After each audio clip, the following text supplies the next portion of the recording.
surprised if it was their first move because it represents such an escalation. Yeah. OK, interesting to get your thoughts and analysis. Thank you very much for the moment, Jason. Let's return to our US correspondent, Mark Stone, who is watching events in Washington, D.C. He's amongst the crowds there. How's it going down with everybody, Mark? Well, let's find out, Jonathan. I just spoke to a couple of people earlier. They said they're happy to talk to us. Hi, guys. How are you? What's your name? Scott. Nice to meet you. Nice to meet you, Scott. Nice to meet you. Just wondering what you make of all this.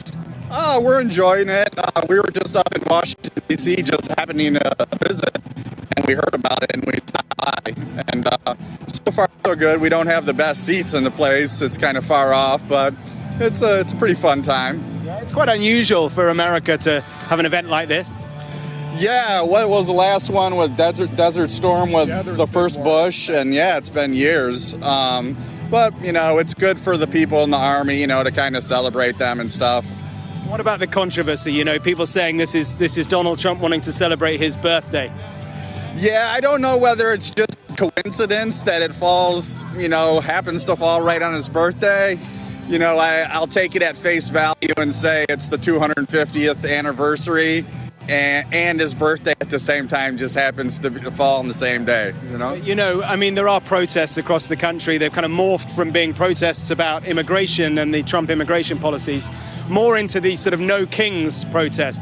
People believe that this is just a reflection of a guy who is a sort of wannabe dictator. Yeah, you know, the country's pretty divided right now.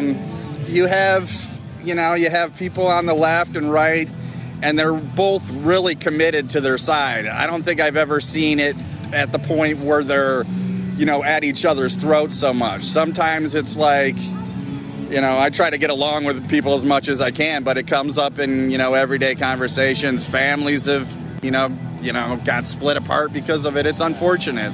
But that's what happens in countries sometimes, I guess. Hopefully it doesn't escalate anymore, you know what I mean? Hopefully things start to calm down rather than, you know, get more hyped up. What do you think? You enjoying it? Yeah, I'm enjoying it. I want to work in international politics someday, so what he said, I'm kind of curious on what this will have with our international relations with other countries. You know, the only two Western countries that I can remember kind of having parades like this are the UK and France, so it's kind of neat to see how this is, you know, reflecting on our how we want to be viewed in the world, especially with, you know, kind of current events like the war in Iran, which started yesterday. All right. Well, thank you both for talking to us. Enjoy the evening. Have a good one. Well, a reference there, Jonathan, to a